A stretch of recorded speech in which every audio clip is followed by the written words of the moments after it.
పిల్లనే చూసా సెంటీమీటర్ నవ్వమని అడిగా తను నవ్వితే 100 మంది చచ్చిపోయారు బాబు బాబు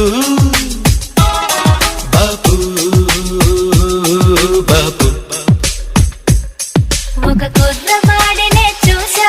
నా వంక చూడమని అడిగా తను చూసే చూపుకి పచ్చిగడ్డి బగ్గుమన్నదే అయ్యో అయ్యో అయ్యో బాబు